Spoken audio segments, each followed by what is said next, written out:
안녕하십니까. 태블로에서 세일즈 컨설턴트로 일하고 있는 김현진입니다. 오늘 저희가 같이 배워볼 내용은 태블로 집합 분석의 이론과 실습이라는 내용입니다.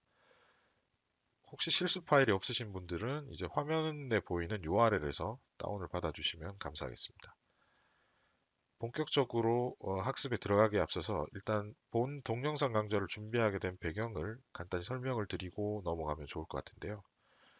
원래 태블로에는 데이터로부터 이제 집합을 정의를 하고 그 정의된 집합을 분석에 쓸 수 있는 기능이 있었는데요.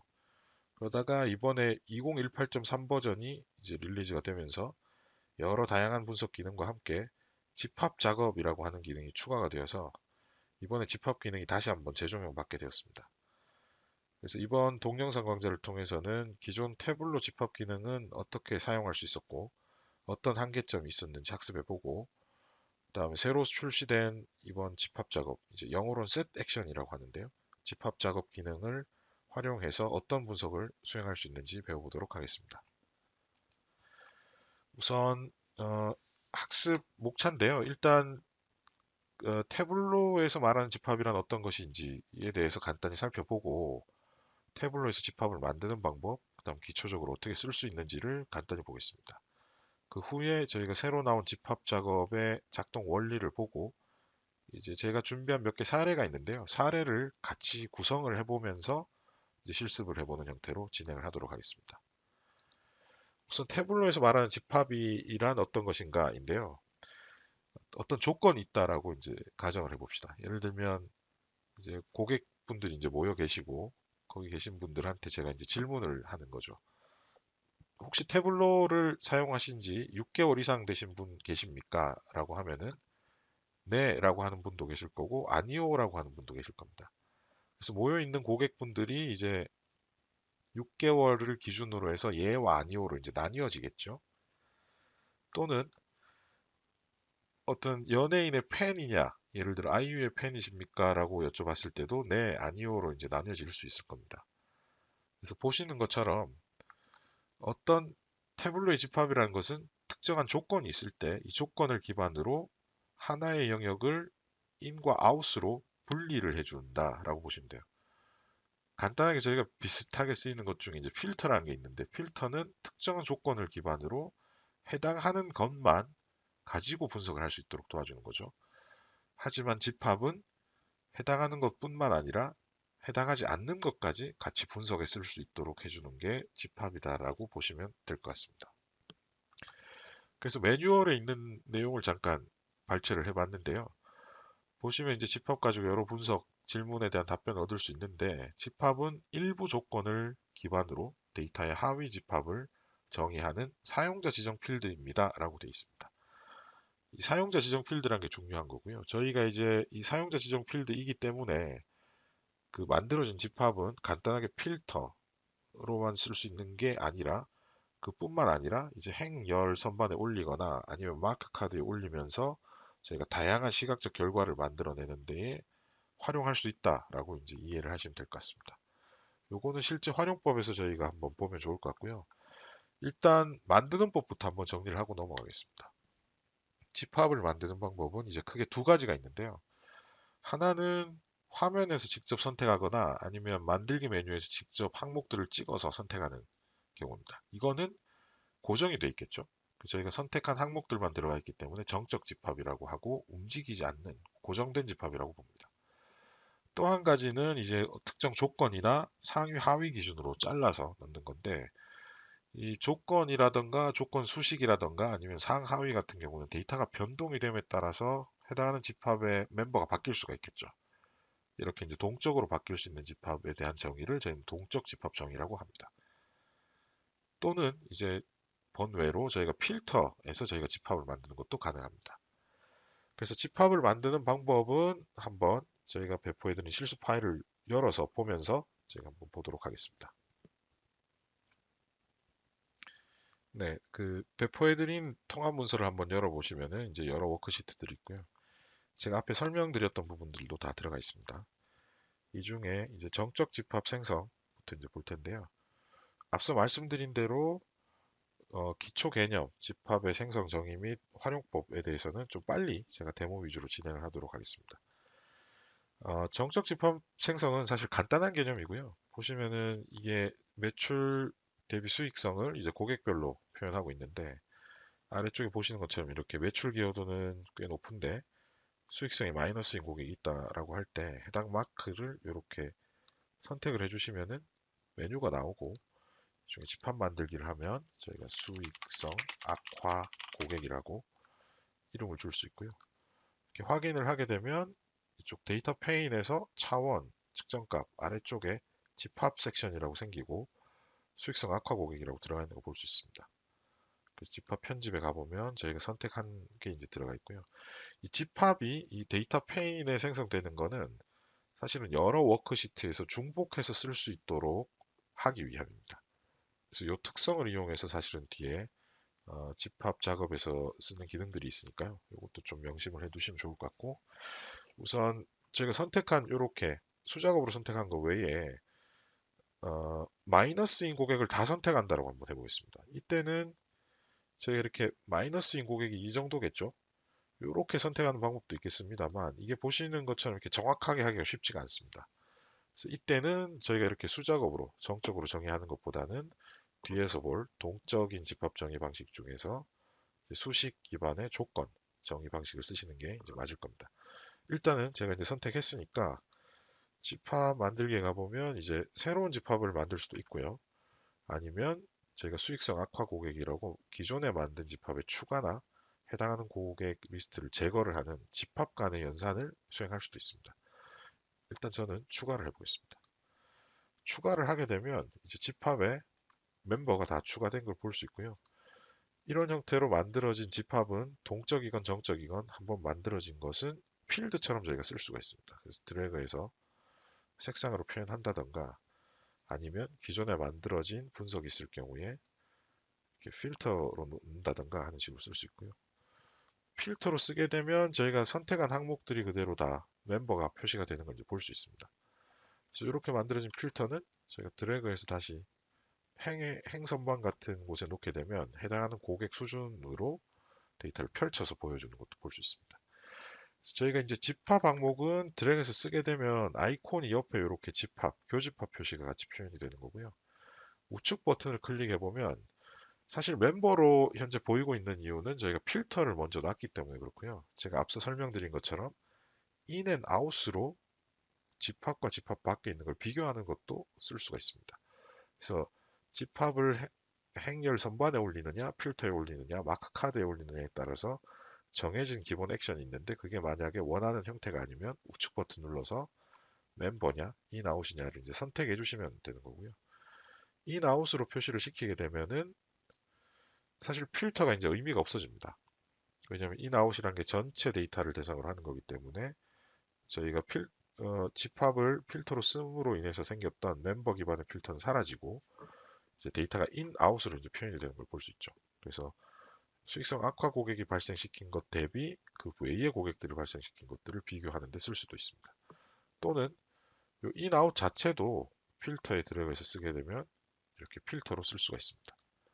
그래서 지금은 인아웃으로 표현해서 해서 결과는 이제 똑같이 나왔습니다만 이제 앞서는 멤버로 셀렉트를 했고 지금은 인아웃 중에 인으로 선택한 엄연히 다른 표현 방식이라는 걸 좀 이해를 하시면 좋을 것 같습니다. 그 다음에 저희가 처음 보여드린 것처럼 이 집합은 사실 필터로 쓸 수 있는데요. 사실 집합을 정적으로 정의하는 방식을 한번 다시 보겠습니다. 마크를 선택하는 게 아니고 정의하고자 하는 항목에서 제가 우측 버튼을 누르면 집합을 만들 수 있고요. 보시면 이 UI가 여기서 이제 손으로 찍을 수 있게끔 돼 있는데 조건, 상위라던가 이 부분이 저희가 필터를 정의하는 UI랑 거의 비슷한 걸 아마 아실 수 있을 거예요. 그래서 이럴 경우에 저희가 한번 어떤 광해인지 보기 위해서 제가 필터를 한번 고객 세그먼트로 만들어 보겠습니다. 세그먼트로 필터를 예를 들어 제가 소비자 세그먼트 만든다고 치면은 필터가 걸렸고요. 사실 이 필터에서 우측 버튼을 한번 눌러보시면 집합을 바로 필터에서 만들 수 있는 기능이 있습니다. 그래서 집합을 만들게 되면은 소비자 세그라고 해서 집합을 정의하면 바로 추가되는 걸 볼 수 있죠. 즉, 집합은 사실은 필터랑 어찌 보면 친척 관계라고 볼 수 있는데요. 친척이라기보다는 사실은 필터 자체가 좀 집합의 하위 개념이라고 볼 수 있을 것 같습니다. 즉, 집합은 앞서도 말씀드렸지만 하나의 영역을 in과 out으로 분리를 해주고 in, out을 같이 써서 분석을 할 수 있게 해준다면 필터는 in, out 중에서 in만 쓸 수 있도록 특수하게 만들어진 집합이라고 보셔도 될 것 같습니다. 그래서 필터 같은 경우에는 집합의 일종이나 특수한 용도에 쓸 수 있는 집합의 부분 집합의 일종이다라고 이해를 하셔도 될 것 같습니다. 그래서 여기까지가 이제 기본적인 사용법하고 정적 집합 정의였고요. 이제 동적 집합 만들기로 넘어가고 있습니다. 동적 집합은 크게 두 가지 형태가 있는데요. 조건 기반, 상위 기반 두 가지입니다. 그래서 상위는 저희가 뒤에 직접 바로 보면서 간단히 설명을 드려도 될 것 같고, 조건은 두 가지 정도 염두에 두실 게 있습니다. 필드 기준으로 쓰실 수 있는 경우가 아니면 결국 수식을 쓰셔야 될 텐데, 이 수식을 쓸 때는 반드시 집계 형태 또는 집합 대상 차원을 포함하지 않는 경우에는 반드시 모든 형태가 집계 형태라야 되고요. 그 결과는 이제 참과 거짓으로 나뉠 수 있어야 됩니다. 일단 집계인 이유는 이 특정 차원 기준으로 저희가 어떤 계산식을 정의를 하기 위해서는 이 차원을 쓰는 경우는 사실은 그냥 멤버를 그대로 쓰면 되겠죠. 집계 안 하고. 하지만 다른 차원을 쓸 때는 이 차원에 해당하는 형태로 집계를 사실 해줘야 쓸 수가 있습니다. 또한 집합 같은 경우에 제가 in, out으로 나뉜다고 말씀드렸는데요. in and out은 결국 true, false고요. 결국 집합을 구분할 수 있으려면 그 결과 세트가 참거짓으로 구분을 할 수 있어야 된다. 즉 불런 형태여야 된다라는 거죠. 그렇기 때문에 조건식이 들어가 있는 수식이어야 된다라는 걸 꼭 명심해 주시면 좋을 것 같습니다. 우선 매출 기준 탑N으로 해서 상위 기준 동적 집합을 먼저 볼 텐데요. 집합을 정의하기 위해서 제가 집합을 정의한 항목에서 우측 버튼을 눌러서 만들기 집합에 가시면 됩니다. 그럼 이제 탭이 있고 이 중에서 상위를 선택하면 되고요. 수식을 쓰실 수도 있겠지만 일단 필드 기준으로 쓰시면 되고, 필드에 저희가 고객 세그먼트가 아니고 매출 기준으로 합계로 탑 10을 하겠다라고 하면은 정의가 된 겁니다. 제가 이제 매출 기준 탑 10이라고 하면 될 텐데요. 고객까지 해서. 근데 이제 탑 10으로 저희가 이렇게 값을 고정을 시켜 놓게 되면 나중에 이 기준을 바꿀 때 좀 번거롭겠죠. 그래서 여기 한번 클릭을 해보시면은 새 매개 변수를 만들어서 바로 연결할 수 있는 기능이 있습니다. 그래서 여기에 저는 탑 n이라고 하고요. 그 탑 n은 현재 값 그대로 그냥 쓰고 조건 범위는 그대로 두면 될 것 같습니다. 일단 100등까지. 확인을 누르면 저희가 탑 n이라고 만들 매개 변수가 연결이 된 걸 볼 수 있고요. 위에도 저는 탑 10이 아니고 n이라고 바꾸겠습니다. 확인을 누르면 이제 탑 n이라고 했던 저희가 쓸 매개 변수랑 이제 집합이 같이 만들어지는 걸 볼 수 있고요. 결과를 보기 위해서 저희가 고객당 매출을 보는데 예를 들어 탑 n 고객으로 색상을 표현한다라고 했을 때 10명의 고객이 현재 디폴트 값인 10명의 고객이 이제 in and out으로 나뉘어서 보이는 걸 볼 수 있고요. 매개 변수 컨트롤 표시하게 되면 이제 동적으로 저희가 값들을 조정해 가면서 이제 볼 수 있습니다. 그래서 탑 25 고객으로 하게 되면 25명의 고객이 보일 거고요. 단순히 저희가 정한 이런 고객명, 그러니까 집합의 기준이 되는 데이터뿐만 아니라 다른 데이터에 다른 차원을 이렇게 놓고 보게 되면 보시는 것처럼 탑 25 고객이 기여하고 있는 의자의 매출 기여도 같은 것들을 분석하는데도 이제 쓰실 수가 있습니다. 요건 이제 데이터가 바뀌면 탑 기준도 바뀔 수 있겠죠. 고객 기준이 바뀌게 되면 그 바뀔 때마다 데이터가 동적으로 바뀌는 동적 집합이라고 보시면 될 것 같습니다. 다음 두 번째는 이제 어, 조건 기반의 고객 정의인데요. 일단 저희가 간단하게 만드는 조건을 위해서 제가 계산된 필드를 하나 만들겠습니다. 2015년, 16년 동시 구매 고객인데 2015년 구매 금액이라는 걸 먼저 하나 정의를 해보겠습니다. 만약에 주문 일자가 연도로 뽑았을 때 2015년일 경우는 매출을 쓰겠다. 아니면 끝내겠다. 라고 해서 확인을 누르면 만들 수가 있습니다. 그럼 여기서 저희가 고객명으로 가서요. 이 고객 중에서 만들기 집합으로 가시면은 조건을 줄 수가 있고요. 2015년도 구매 고객이라고 하고 저는 만약 이런 제가 정한 것처럼 필드가 있을 경우에는 이 금액이 0보다 커야겠죠. 0인 경우는 구매를 안 한 경우니까 0보다 크다라고 정의를 하게 되면 2015년도에 구매한 고객들만 뽑아서 조건으로 집합을 만들 수 있을 겁니다. 또는 저희가 이렇게 계산식이 없는 경우는 직접 수식을 쓸 경우도 있을 텐데요. 만들기에 가서 집합에 가시면은 조건으로 갈 수가 있고 여기서 이제 2016년도 구매 고객이라는 이름으로 주고 필드가 별도로 없으니까 이번엔 수식을 직접 한번 써보겠습니다. 그래서 만약에 주문 일자의 연도가 2016일 경우에 저는 매출을 쓰고 아니면 그냥 닫겠다 라고 했을 때 바로 에러가 뜨는 걸 볼 수 있습니다.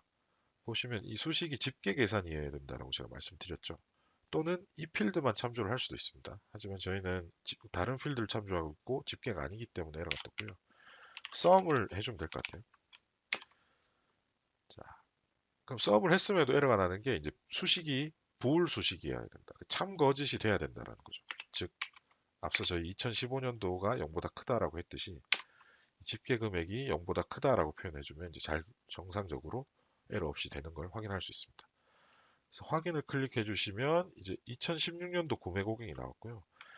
이렇게 두 개 이상의 집합이 생기게 되면 저희가 결합된 집합을 만들 수 있습니다. 예, 결합된 집합으로 가시게 되면 2015 and 2016 구매 고객이라고 해서 합집합은 양쪽 2015 또는 16이겠죠. 그래서 5하고 저희는 AND로 두 개 다 산 걸 뽑고 싶으니까 공유 멤버를 선택하면 될 것 같습니다. 이렇게 해서 확인을 누르게 되면 2015, 16년도 구매한 고객이 나오는 거고요. 추가적인 분석을 위해서 이제 뭐 주문 연월별로 이렇게 매출 트렌드가 있을 경우에 제가 15, 16년도 구매한 고객의 차이는 어떻게 차이가 있는지라던가 라는 것들을 이제 분석할 때 이제 쓸 수가 있겠죠. 아무래도 15, 16 같이 산 고객은 다른 연도에 샀을 확률도 높기 때문에 전체 매출 트렌드 자체가 어느 정도 좀 높은 걸로 이제 나오는 걸 볼 수 있습니다. 그래서 지금 본 게 이제 두 번째 조건식으로 집합을 정의하는 거였었고요. 조건식은 제가 말씀드린 두 가지를 꼭 명심하셨으면 좋겠습니다. 집계 형태 또는 그 기준이 되는 항목을 쓰거나 아니면 그리고 그 결과는 반드시 이제 참거짓 형태, 불린 형태여야 된다라는 걸 꼭 명심하셨으면 좋겠고요. 마지막으로 집합의 활용법 중에 이제 고급 형식이라고 볼 수 있는데 집합 자체를 이제 계산식에 쓸 수도 있습니다. 집합이 사실은 참거짓이라고 말씀드렸죠. 그래서 집합하는 이름을 행 수준에서 집합에 쓰게 되면 사실은 뭐뭐는 참이라는 부분이 이렇게 참이라고 굳이 안 쓰시고 집합 이름만 쓰셔도 참이라는 것이 이제 들어가 있습니다. 그렇기 때문에 집합식에서 예를 들어 뭐 어떤 집합의 멤버냐 아니냐에 따라서 처리를 하실 때는 그냥 집합명을 수식해서 조건문으로 쓰시면 된다라는 걸 이제 기억하시면 되고요. 요 예로는 제가 비대칭 드릴다운이라는 걸 한번 준비를 해봤습니다. 보시면 저희가 원래는 제품 대분류가 있으면 드릴다운 하면 이렇게 같이 펼쳐지게끔 돼 있죠. 전부 다 같은 레벨은 같이 펼쳐집니다. 요거를 일부는 펼치고 일부는 닫는 식으로 한번 만들어 보려고 하는 거고요. 대분류에서 제가 일단 집합을 하나 만들어 보겠습니다. 저는 사무기기를 선택을 하고 제품 대분류 집합이라고 하겠습니다. 확인을 누르고 그 다음 요 만들어진 이 집합에서 우측 버튼을 누르시면 바로 계산된 필드를 만들 수가 있어요. 그래서 요거는 제품 중분류인데 선택 기준이라고 하겠습니다. 그렇게 해서 만약에 제품 대분류 집합이 OK 있는 데이터면 그때는 제품 중분류를 표시를 하고 아니면 그냥 비어있는 블랭크를 표시를 해라 라고 하고 확인을 누르고 그럼 이렇게 계산 항목이 이제 생겼죠. 여기서 다시 제가 집합을 정의할 수 있을 겁니다. 그러면 그냥 일반적인 중분류하고는 다르게 저희가 블랭크도 표시를 했기 때문에 블랭크가 들어있는 값이 생겼고요. 요거는 제품 중분류 집합이라고 하겠습니다. 하고 저는 액세서리를 선택하겠습니다. 확인을 누르고 다시 만들어진 이 중분류 집합에서 계산된 필드를 만드는데 제품명 선택 기준이라고 하고요. 이름은 만약에 제품 중분류 집합이면 제품명을 표현을 하고 아니면 블랭크로 하고 끝내겠다 라고 확인을 하게 되면 이제 여기 필드가 생겼습니다. 그래서 이 항목들을 저희가 행에다가 이렇게 순차적으로 갖다 놓게 되면은 결과가 나오는 걸 이제 볼 수 있고요. 보시는 것처럼 저희가 선택한 항목들이 기준으로 이렇게 비대칭으로 펼쳐져 있는 걸 이제 볼 수 있습니다. 근데 이런 식으로 저희가 비대칭 구조를 구성했을 때 한계점이 있습니다. 보시면은 이 집합을 저는 사무용품을 펼치고 싶어요. 그럼 이 집합 자체를 편집을 해야 됩니다. 사무기기가 아니고 사무용품으로. 그 다음에 중분류 같은 경우도 중분류의 편집에 들어가서 예를 들어 뭐 종이다 라고 하면 이렇게 펼쳐서 별도로 저희가 선택해 주는 과정이 필요한데요. 그래서 동적으로 이렇게 변동시키기엔 좀 한계가 있었다라고 보시면 될 것 같고요. 그래서 저희가 이제 쓸 수 있는 이제 새로 나온 기능이 이제 집합 작업이라고 보시면 될 것 같습니다.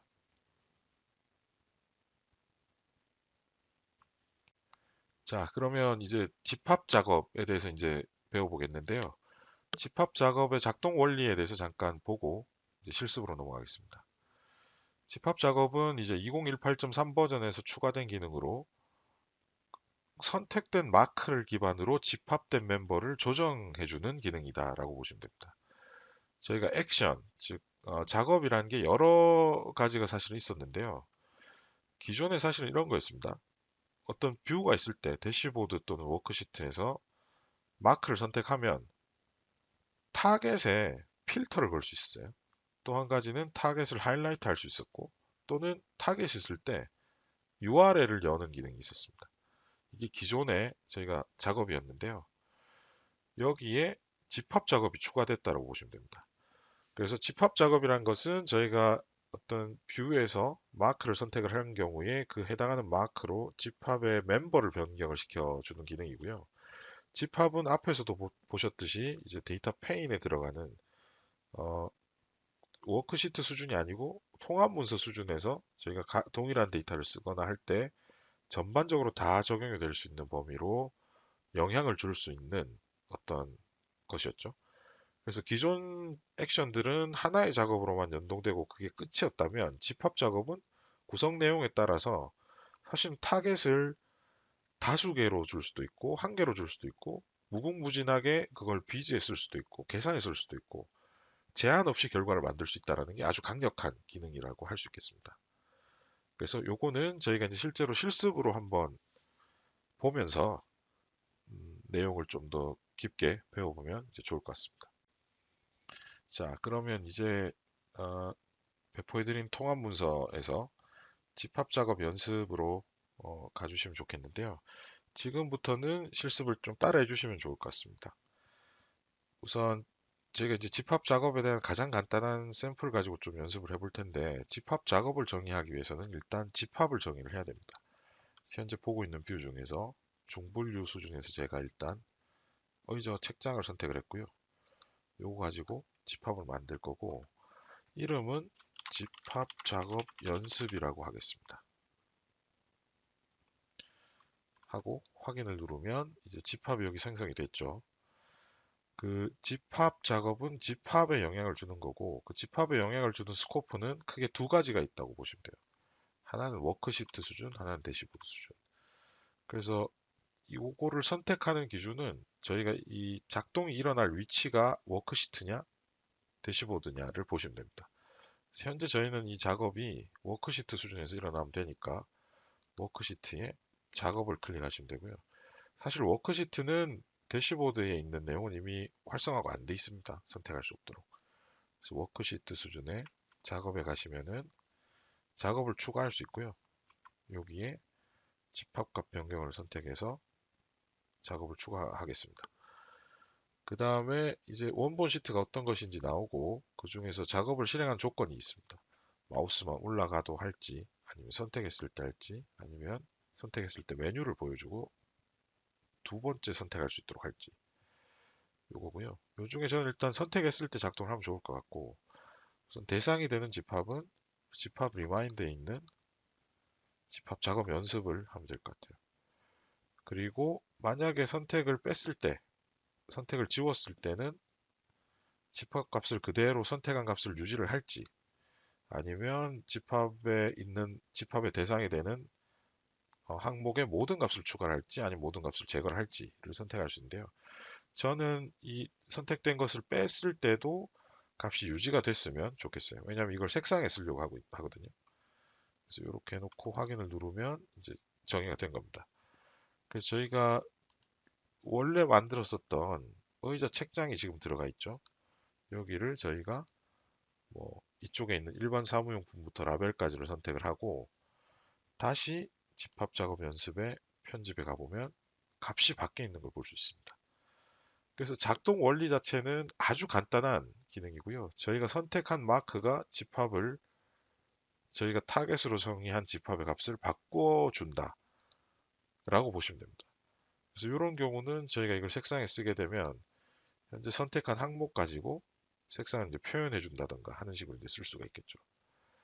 그래서 이제 실제로 어떤 식으로 쓸 수 있는지 볼 텐데요. 어, 첫 번째로는 이제 부분 vs 전체입니다.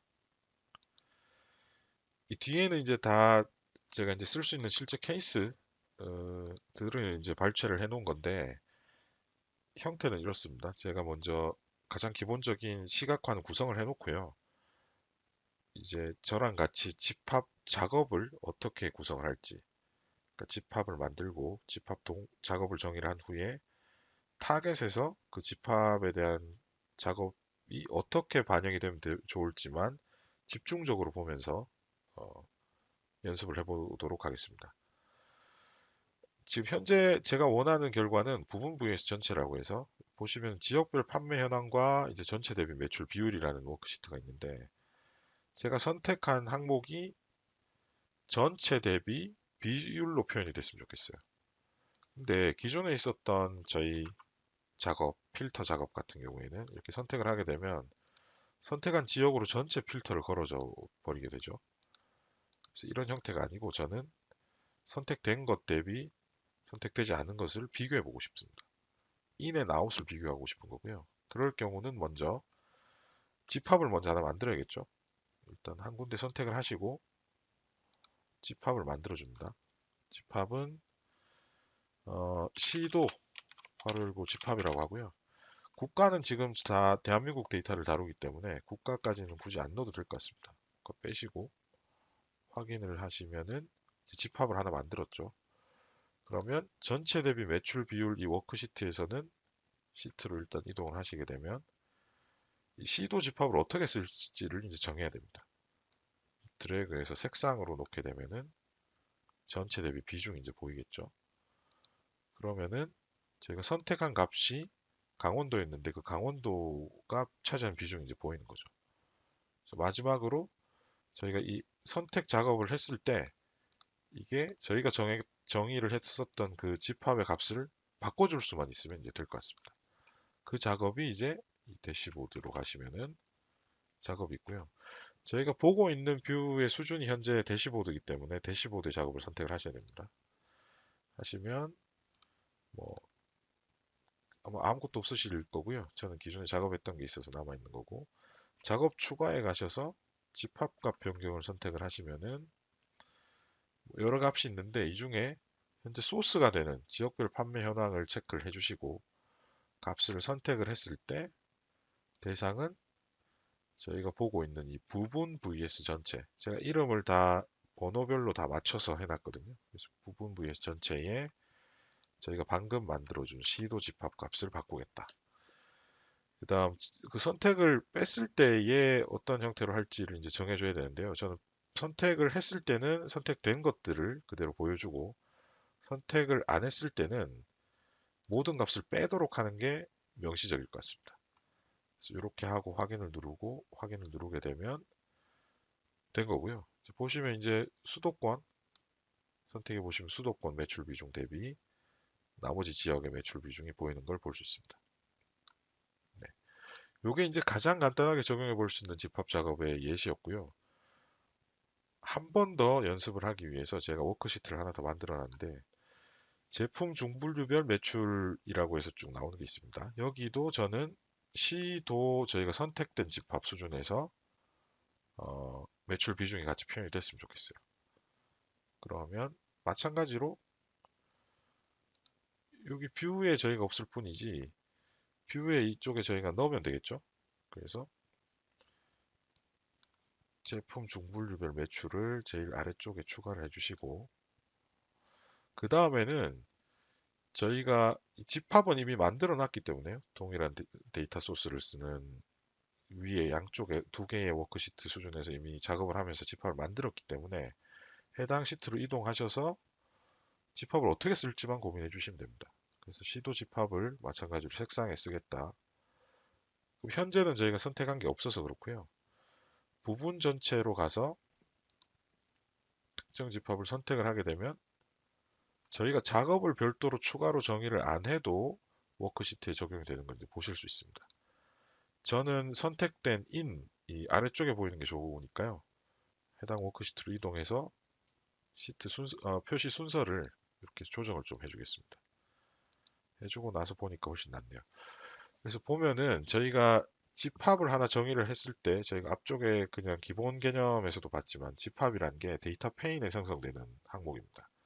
즉 전체 통합 문서 수준에서 계속 활용을 할 수 있는 수준이었고요. 그렇기 때문에 한번 저희가 정의해 놓은 작업은 별도로 바꿔주지 않아도 동일한 집합을 쓰는 모든 워크시트에 다 반영이 된다라는 부분을 기억해 주시면 좋을 것 같습니다. 그 다음 두 번째로는 저희가 선택과 기타라는 항목인데요. 앞에랑 거의 유사합니다. 대신 이번에 제가 원하는 형태는 제가 특정 항목들을 선택을 했을 때 in, out으로 뭉쳐져서 보이는 게 아니고요. 이 아래쪽에 있는 제가 선택한 값들은 개별적으로 표현이 되고 선택하지 않은 나머지 값들은 합쳐져서 보였으면 좋겠습니다. 즉 기타로 보였으면 좋겠는데요. 요것도 필터로 하면은 방법이 없죠. 저희가 선택하는 게 다 선택된 애들에 대해서만 값을 보여주게 되니까. 그래서 필터는 꺼주고 저희가 일단 집합 작업을 써서 해야 될 테니까 집합을 먼저 만들겠습니다. 탁자를 일단 저는 선택을 하고 집합을 만들면은 일단 제품 중분류 집합이라고 하고요. 확인을 누르고 이 선택된 집합이 이제 매출 시계열에서 어떻게 보일지를 정해주면 됩니다. 그 시트로 이동해 보면 제품 중분류 집합이 있습니다. 이거를 색상에 그대로 놓게 되면 in의 out으로 표시가 돼요. 근데 저희가 원하는 거는 in은 선택된 애들이 다 보여야 됩니다. 예를 들면 탁자라는 이름으로 나와야 되거든요. 근데 그렇게 표현할 수 있는 방법은 사실은 집합 이 자체로는 안 되고 사실은 계산식을 하나 만들어 줘야 되겠죠. 그래서 집합 중분류 집합에서 집합 편집으로 가셔서 아니죠. 계산된 필드 만들기로 가셔서 선택을 하시고 이름은 선택 vs 기타라고 하겠습니다. 그래서 만약에 해당하는 집합에 속해 있으면 제품 중분류를 쓰겠습니다. 그대로 명칭을 그대로 전 쓸 거고요. 아니면은 기타로 표현을 하라 라고 하겠습니다. 이렇게 하고 확인을 누르고 이 식을 가지고 이제 색상을 표현하게 되면 저희가 선택한 탁자 같은 경우에는 탁자 이름이 그대로 나오고 나머지는 기타로 합쳐져서 나오는 걸 볼 수 있습니다. 그래서 다시 선택 vs 기타 대시보드로 가서 이제 선택을 하면은 그 선택된 값이 집합을 바꾸도록만 이제 작업을 해주면 되겠죠. 마찬가지로 대시보드로 가서 작업에 가서 작업 추가에 가서 집합과 변경을 하고 중분류별 매출 수익성 현황을 선택했을 때 저는 선택 vs 기타의 제품 중분류 집합에 반영을 했으면 좋겠고요. 이제 값을 뺐을 때는 집합에서 모든 값을 빼는 게 맞을 것 같습니다. 빼주면 모든 값이 이제 기타로 표현이 되겠죠. 그래서 이렇게 해서 확인을 하면은 된 거고요. 제가 항목을 선택을 해보면은 보시는 것처럼 책장, 의자는 개별적으로 나오고 나머지 기타는 값으로 나온 것으로 볼 수 있습니다. 이런 식으로 볼 수 있는 것도 사실은 집합 작업을 통해서만 가능한 작업이죠. 그러면 다음으로 선택 집합 평균 대비 차이 워크시트로 넘어가겠습니다. 이 뷰에는 사실 전체 제품 중분류 수준에서 매출이랑 거기에 평균 매출액, 그다음 그 평균액 매출액 기준의 차액이 지금 표현이 되고 있는데요.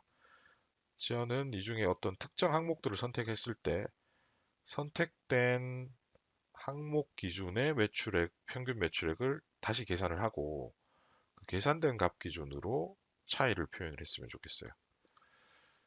그렇게 하기 위해서는 저희가 일단 집합을 만들어야 될 거고요. 집합 작업을 만들어야 될 텐데 보시면은 일단은 상위에 있는 이 세 개 기준으로 한번 만들어 보겠습니다.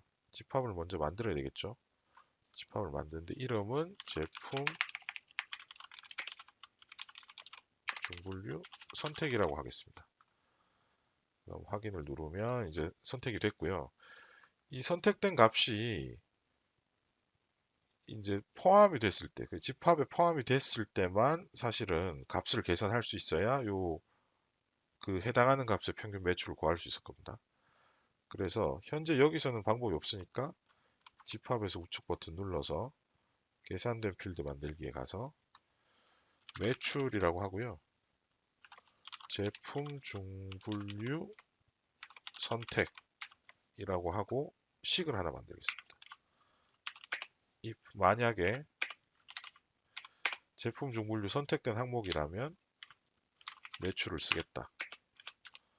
아니면 그냥 끝내겠다. 라고 하고 확인을 누르시면 여기 수식이 이제 계산식이 나왔고요. 요걸 드래그해서 열에 한번 올려보시면은 현재 선택된 값 기준으로만 수치가 계산되는 걸 볼 수 있습니다. 그래서 저희가 이제 요 값 기준으로만 평균을 계산하면 될 것 같고요. 그 평균 계산하는 기준은 사실은 여기 보시면 요 선을 긋기 위해서 저희가 이미 계산식을 만들어 놓은 게 있습니다. 윈도우 평균 매출 썸이고요. 요거를 참조해서 쓰면 될 것 같은데 우선 계산식을 하나 만들고 평균 매출 제품 중분류 선택이라는 이름으로 해서 하나 만들겠습니다. 그리고 윈도우 avg 해서 저는 이 위에 있는 이 제품 매출 중분류 값을 가지고 계산을 하도록 시키면 될 것 같습니다. 그래서 확인을 누르고 이 값을 드래그해서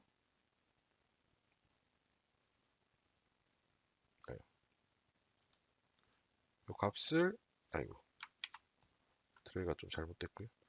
이 값을 드래그해서 오버랩을 시키게 되면 평균 매출이 이제 계산이 다시 되는 걸 볼 수 있습니다.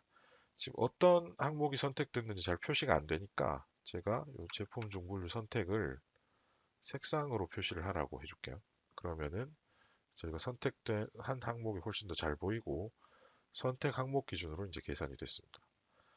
그래서 이 끝부분은 이제 현재 이 매출에 저희가 평균 매출을 빼고 있었죠. 이 부분을 그냥 저희가 쓰고 있었던 평균 매출 기준으로 값을 바꿔주면은 계산이 다시 되는 걸 볼 수 있습니다. 그래서 이렇게 되니까 이 중간에 거는 이제 빼주면 될 것 같고요. 그럼 저희가 이제 마지막으로 해줄 것은 선택한 값으로 집합값을 바꿔주도록만 해주면 될 것 같은데요. 여기 보시면 이제 저희가 워크시트에서 작업을 하고 있으니까 워크시트에 작업에 가시면 작업을 추가할 수 있고 집합값 변경해서 선택했을 때 저는 하면 좋겠고요. 대상 집합은 선택 평균 대비 차이의 제품 종분류 선택입니다. 그 다음에 값을 언셀렉트 했을 때도 저는 집합값을 유지해도 될 것 같아요. 왜냐하면 이미 해당하는 집합을 표현을 잘 하고 있기 때문에 그렇고요. 확인을 하고 다시 이제 적용을 해보면 예를 들어 이 아래쪽에 하위 항목들 선택을 하고 빼보면 이제 선택된 값이랑 걔들의 평균 매출액 그와의 차액이 이제 잘 표시가 되는 걸 볼 수 있습니다. 네, 그 다음으로는 이제 부분 vs 부분인데요. 기존에는 사실은 차원이 동일한 경우에 다른 값을 두 개를 선택해서 비교하기가 되게 쉽지가 않았었습니다. 필터가 이제 엔드 조건으로 걸리는 것도 있고 뭐 그런 여러 가지 이제 이유 때문이었었는데 이제 집합 작업을 쓰게 되면은 이제 두 가지 동일한 차원에서 두 가지 값을 비교해 보는 것도 되게 쉽게 할 수 있게끔 됐습니다. 그래서 보시면 일단 집합 작업을 쓰기 위해서 선택 1과 선택 2로 돼 있죠. 그래서 두 개를 비교하기 위해서 집합을 두 개를 만들어야 됩니다. 일단 첫 번째로는 강원도에서 제가 하나 집합을 시도 선택 1이라고 해서 만들고요. 두 번째는 경기도를 선택을 해줘서 집합 만들기로 가서 시도 선택 2라고 해서 하나 만들겠습니다. 그래서 확인을 누르게 되면 이제 집합은 준비가 된 거고요. 우선 선택 1이 지역적으로 표현되게 하기 위해서 해당 워크시트로 이동을 하겠습니다. 해서 시도 선택 1로 필터를 걸면 될 것 같아요. 그 후에 저희가 이제 명칭이 잘 안 보이니까 시도를 레이블로 표현을 해주겠습니다. 다시 부분 vs 부분에 가서 선택 2의 지역으로 가서 시트로 이동을 하겠습니다. 해서 이번에는 시도 선택 2를 필터로 걸고 마찬가지로 시도를 레이블로 그러면은 이제 어느 지역이 선택됐는지 시각적으로 이제 알 수 있게끔 됐겠죠. 그 다음에 저희가 이제 선택 1과 2의 매출액을 이제 비교를 해볼 텐데요. 이쪽으로 시트로 이동을 해서 매출액을 비교를 할 텐데 현재 지금 데이터가 2번 비대칭 드릴다운이 혹시 선택이 돼 있으시면 저희가 쓰고 있는 6번 벤치마킹 파트 vs 파트로 바꿔주시고요. 선택을 해주시면 됩니다. 하고 저희가 만든 집합 두 개가 이제 보이면은 선택 1에 대한 매출액만 저희가 이제 계산을 해야 되니까 그냥 하긴 어렵고 선택 1에서 우측 버튼 눌러서 계산된 필드를 하나 만들어야 될 겁니다. 그래서 매출 선택 1이라고 하고요. 만약에 시도 선택 1에 해당하면 그때 매출액을 쓰고 끝내겠다. 확인을 누르시고 시도 선택 2에서 다시 계산된 필드 만들기로 가서 매출 선택 2인 경우 만약에 시도 선택 2면 매출을 쓰고 아니면 끝내겠다 라고 해서 값을 비교를 하는데요. 저희가 이 부분 vs 부분에서도 보이듯이 이쪽은 저희가 1번 Y축은 선택 1, X축은 선택 2를 표현하려고 지금 준비를 해 놓은 겁니다. 그래서 선택 1을 드래그해서 여기 Y축에 놓으시고 나머지 매출 선택 2는 드래그해서 열에 놓으시면 될 것 같습니다. 그 다음에 이제 제품 중분류 수준에서 저희가 값을 비교를 한다고 치고요. 현재 이 값이 어디가 더 많이 팔렸는지를 비교하기 위해서는 축을 좀 맞춰줄 필요가 있습니다. 그래서 요 선택2를 위쪽에 올려주면 똑같은 스케일로 나오고요. 여기에 저희가 분석해서 추세선을 하나 그려주겠습니다. 여기 추세선이 하나 나왔고요. 여기에 저희가 색상을 불투명도를 0으로 주게 되면 마크가 일단 사라집니다. 그럼 요거 가지고 이제 이중축을 그리게 되면은 저희가 축을 그린 거고요. 여기에 동기화를 시켜주시게 되면 이제 준비가 된 겁니다. 비교할 준비. 즉 선택 2가 이 축 같은 경우에 이 기준선에서 아래쪽에 위치하는 경우는 선택 2가 더 값이 많다는 거고 위쪽으로 위치하는 경우는 이제 선택 1이 더 많다는 것이겠죠. 그래서 이쪽 이 두 번째 그린 거는 이제 헤더는 사실은 필요 없는 것 같고요. 측정값 이름도 이제 색상으로 들어가 있는데 이제 빼주고 위쪽의 색상을 조금 더 명확히 보기 위해서 저희가 계산식을 하나 만들겠습니다. 차이라고 하나 만들고 그 차이는 선택 1에서 선택 1의 매출에서 선택 2의 매출을 뺀 걸로 해주겠습니다.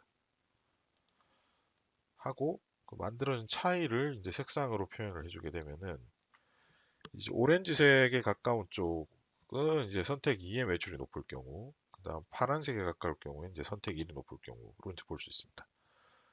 그래서 부분 vs 부분으로 가서 값을 이제 선택했을 때 이제 집합이 바뀌도록 하는 부분만 이제 잘 정리를 해주면 될 것 같은데요. 그건 이제 대시보드에 작업에서 해주면 되겠죠. 여기서 저희가 작업 추가로 가서 집합값 변경을 하고 선택 1을 선택을 했을 때 6번 데이터 세트에 시도 선택 1을 바꾸고 혹시나 값을 선택 내용을 지웠을 경우도 집합값은 그냥 유지를 시켜도 될 것 같습니다. 확인. 그 다음에 마찬가지로 집합값 변경을 하는데 선택 2에서 값을 선택을 했을 경우는 6번 데이터 세트에 시도 선택 2에 집합값을 마찬가지로 선택을 지웠을 때는 유지하도록 이렇게 해서 확인을 누르시면 예를 들어 서울특별시랑 강원도랑 비교를 하게 되면 서울이 당연히 많이 팔리겠죠. 이런 식으로 비교를 할 수 있을 것입니다. 조금 더 나가서 이게 지금 이렇게 둘 수도 있는데요. 예를 들어 선택된 걸 조금 더 잘 표현하기 위해서 시트 1로 이동을 해보시면은 저희가 이 시도 선택 1, 2를 가지고 요거를 열에 놓게 되면은 in, out으로 구분이 됩니다. 그래서 in을 오른쪽으로 놓게 되면은 저희가 현재 선택한 값이 이렇게 톡을 되도록 할 수 있거든요. 그래서 머리글은 필요 없으니 빼고 마찬가지로 어, 선택 2에서도 시트로 이동해서 시도 선택 2를 행해 놓고 뭐 위쪽에 있으면 될 것 같습니다. 머리글 표시를 빼주게 되면은 저희가 선택한 값이 이제 표시가 되겠죠. 그래서 예를 들어 대구, 대전, 부산이랑 전남, 전북, 제주의 매출을 비교를 해보면 대부분 이쪽 선택 1이 더 많이 팔렸지만 가구류 같은 경우는 이제 전남, 전북, 제주 쪽이 더 많이 팔렸다. 이런 비교 분석을 하는데도 이제 쓸 수 있습니다. 그 다음으로 이제 마지막이 아니군요. 그 다음으로 저희가 이제 장바구니 분석인데요. 요거는 제가 이제 선택한 이 항목을 선택을 했을 때 이 항목에 따른 구매한 고객들이 어떤 비중으로 구매를 했는지를 한눈에 보고 예를 들어 해당하는 선택한 가구, 예를 들어 의자다. 그럼 의자를 구매한 고객 리스트가 필터돼서 보이고 그 고객을 선택했을 때 그 고객이 선택한 이력이 있는 항목들이 다시 한번 샀다 안 샀다가 표현이 됐으면 이제 좋을 것 같아요. 그래서 저희가 보시면 이제 설계를 할 때 이렇게 보시면 될 것 같습니다. 장바구니에서 제품을 선택했을 때의 하나, 즉 집합이 하나 필요하겠죠. 그다음 아이템 구매 고객에서 고객을 선택했을 때 집합이 하나 필요하겠죠. 그래서 각각을 하나 만들어 주겠습니다. 우선 저는 의자를 선택하고 집합 만들기로 가서 제품 중분류 집합이라고 하나 만들겠습니다. 확인하고 그 다음에 고객도 현다영 씨 선택해서요. 제가 이분이 집합 만들기에 가서 고객명이라고 해서 집합이라고 해서 하나 만들겠습니다. 이제 선택한 것을 그 사용자 인터랙션 하면서 선택한 것을 다음을 통으로 이제 만들었다고 보시면 되고 일단 장바구니로 이동해서 현재 이 고객이 있겠죠. 이 고객 중에서 선택한 제품 중 분류를 구매한 고객을 집합으로 하는 식으로 한번 만들어 보겠습니다. 그래서 고객명에서 만들기 집합에 가시면 될 것 같고요. 조건에서 저희가 이제 쓰면 되는데 요게 집합을 활용한 집합이에요. 그래서 선택 제품 중분류 괄호 열고 집합 구매 고객이라고 하나 정의를 하겠습니다. 수식은 되게 간단한데요. 집계를 일단 해줘야 됩니다. 맥스로 집계를 해주고 제품 중분류 집합이라고 있죠. 제품 중분류 집합을 넣어주게 되면 해당하는 고객이 집합에 정의된 제품 중분류를 한 번이라도 샀으면 무조건 true가 리턴이 되게 되는 겁니다. 거꾸로 그러니까 산 경우이기 때문에 true, false 중에 max를 취하면 true가 나오게끔 돼 있고요. true는 결국엔 한 번이라도 구매하게 되면 끝까지 남아서 true로 존재하게끔 되는 그런 식입니다. 그래서 예를 들어 현재는 의자가 선택되어 있는데 의자를 전체 데이터 세트 중에서 한 번이라도 구매한 적이 있는 고객은 참이 나오게 되고 그 참이 나온 고객은 집합의 in으로 들어가는 식으로 된다라고 보시면 될 것 같습니다. 그래서 확인을 누르고 구매 고객으로 색상을 이제 표현을 해주게 되면 이것도 순서를 좀 바꿔주면 좋겠죠. 의자를 구매한 고객이 책장, 복사기를 산 비중을 전체를 이렇게 보여주는 겁니다.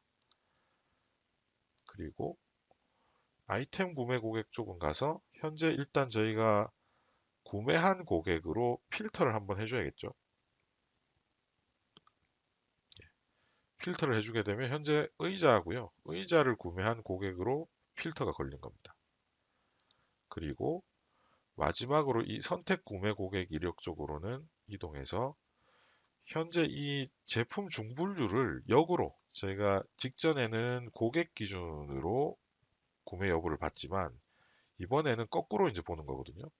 그래서 고객이 선택이 됐을 때 그 고객이 한 번이라도 등장한 제품 중분류는 in으로 보는 겁니다. 그래서 이 경우도 마찬가지로 제품 중분류에서 집합을 하나 만드는데 집합으로 가셔서 조건에 가서 이제 제품 중분류라고 해서 고객명 집합 기준이라고 하나 만들어 주겠습니다. 하고 수식은 마찬가지로 해당 고객이 한 번이라도 등장하면 되겠죠. 그래서 고객명이라고 저희가 선택해 준 값이 한 번이라도 나오면은 true로 보겠다라는 겁니다. 그래서 max를 취해 준 거고요. 확인을 누르면 해당 고객이 사고 안 산 거를 이제 정리를 해주게 됩니다. 지금 현재는 현다용 고객이 들어있겠죠. 그 고객이 산 이력이 쭉 나온 거고요. in으로 두면 저희가 이제 좀 헷갈리니까 별칭 편집으로 가서 기구매라고 하고요. 확인. out은 아직 한 번도 산 적이 없는 겁니다. 그래서 별칭 편집에 가서 미구매라고 하고 확인을 눌러주겠습니다. 그럼 저희가 이제 전체 틀은 정리가 된 거고요. 이걸 이제 선택을 했을 때 작업으로 연결만 시켜주면 될 것 같습니다.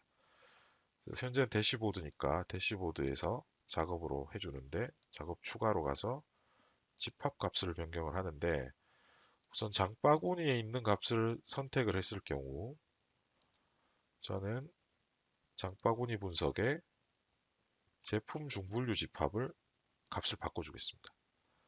언체크했을 경우는 현재 집합 값을 그대로 유지를 해도 될 것 같아요. 현재 보시는 것처럼 확인. 그다음 추가로 집합 값을 또 변경해 주는데 이번에는 아이템 구매 고객에 있는 고객을 선택했을 때 장바구니 분석에 고객명 집합을 바꾸는데 선택을 뺐을 때는 그 집합에서 모든 값을 어, 빼주는 게 좋을 것 같습니다. 이렇게 해서 확인을 하고 확인을 눌러주면 예를 들어 책장을 구매를 한 고객은 이렇게 있고요. 이 중에 노희도님 같은 경우는 가전, 라벨 이런 것들은 샀고 마지막 가구류만 미구매하신 걸로 표현이 되고 있습니다. 그래서 뺐을 경우는 이제 선택한 게 없기 때문에 전부 미구매한 걸로 이제 표현이 되고 이제 이렇게 되는 거죠. 그래서 이게 보통 저희가 이제 분석에서는 장바구니 분석 및 엔티티 분석이라고 해서 쓰이는 기법이고요. 그래서 뭐 다중 항목을 선택해서도 이제 볼 수 있겠죠. 액세서리 가구를 산 고객들이 다른 항목들을 산 비중이라던가 그중에 특정 고객들이 구매한 고객이랑 기구매한 항목들이랑 미구매한 항목들을 비교한다던가 하는 것들을 이제 수행할 수 있을 것입니다. 네. 이게 이제 장바구니 분석이었고요. 마지막으로 저희가 앞서 봤었던 그 비대칭 드릴 다운을 그러면 집합 작업을 쓰면 어떻게 개선할 수 있을지를 좀 보고 이제 정리하도록 하겠습니다. 저희가 앞에 만들었던 걸 그대로 한번 다시 진행을 해야 되겠죠. 그래서 제품 대분류에서 저희가 만들기에 가서 집합을 하나 만들었습니다. 그래서 이름은 제품 대분류 집합이라고 했고요. 사무기기를 아까 선택했던 것 같아요. 하고 그럼 이 만들어진 집합에서 다시 계산된 필드를 만들었죠. 요거는 이제 제품 중분류 선택 기준이라고 했고 요거는 만약에 선택한 대분류면 이제 제품 중분류를 표현을 해주고 아니면은 블랭크로 표현을 하라 라고 식을 만들었었습니다. 그 다음에 요 중분류 선택 기준에서 다시 집합을 만들 수 있죠. 복사기를 선택을 하고 이름은 제품 중분류 집합이라고 하겠습니다. 확인을 누르고 만들어진 중분류 집합에서 다시 계산된 필드를 만드는데 제품명 선택 기준이라고 하고 만약에 제품 중분류 집합에 속하면은 제품명을 쓰고요. 아니면은 블랭크로 표현을 하라 라고 하겠습니다. 그러면 저희가 이 항목들을 가져다 놓게 되면 이제 예, 너비로 맞춰주시고요. 비대칭 구조가 일단 표현은 됐는데요. 이게 그 앞쪽의 이슈가 집합 자체 값을 선택하고 바꾸고 하는 방법이 편치 않다 였었습니다. 그래서 이제 집합 작업이 나왔으니 워크시트에서 작업으로 가서 작업을 추가해 주는데요. 집합값 변경을 하고 그 해당하는 값을 선택을 했을 때 비대칭 드릴 다운 2에서 제품 대분류 집합을 어, 변경을 해주고 만약 값을 뺐을 경우는 모든 값을 그냥 빼주면 될 것 같습니다. 확인을 하고 작업 추가에 가서 집합값 변경에 가서 마찬가지로 값을 선택을 했을 때 비대칭 드릴 다운에 이번엔 중분류 집합인데 뺐을 때 마찬가지로 모든 값을 제거를 해주면 될 것 같아요. 확인을 하고 확인을 해주면 이제 값을 선택을 하면은 이제 움직일 텐데요. 약간 이제 작업이 이상하게 작동이 될 거예요. 그 이유는 이 블랭크 값도 같이 펼쳐져서 그런데요. 요걸 빼기 위해서 식을 약간 개선을 해보겠습니다. 제품명 부분이 지금 펼쳐지는데 이 부분을 편집으로 가서 조건에서 집합에 포함되고 그리고 이 제품 그냥 끌어다 쓰겠습니다. 제품 중분류 선택 기준의 값이 블랭크가 아니면 펼쳐지도록 하면 될 것 같아요.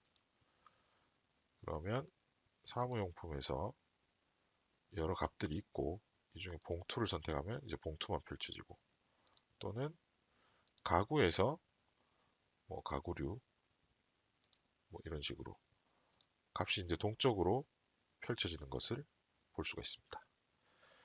이게 이제 비대칭 드릴 다운 2까지 본 거고요. 저희가 이제 실습 내용은 여기까지고 그 실제로 제가 쭉 정리해드린 내용과 보여드린 내용은 지금도 계속 그 유스 케이스들이 개발되고 있는 중입니다. 그래서 사실 원래는 그 사내 해커손이라던가 저희가 뭐 여러 가지 이제 채널을 통해서 수집된 데이터들을 가지고 이제 만들어진 건데요. 지금도 지속해서 연구를 하고 계시는 분들이 계시고 그분들이 지금 블로그도 하나 운영을 하고 계세요. 그래서 집합 작업 유스 케이스 1, 2에 보시면은 URL이 하나 있습니다. 이쪽 사이트를 한번 방문을 해보시면은 현재 저희가 배운 내용 말고도 추가적으로 쓸 수 있는 아주 다양한 집합 작업의 유스 케이스들이 계속 추가가 되고 있고요.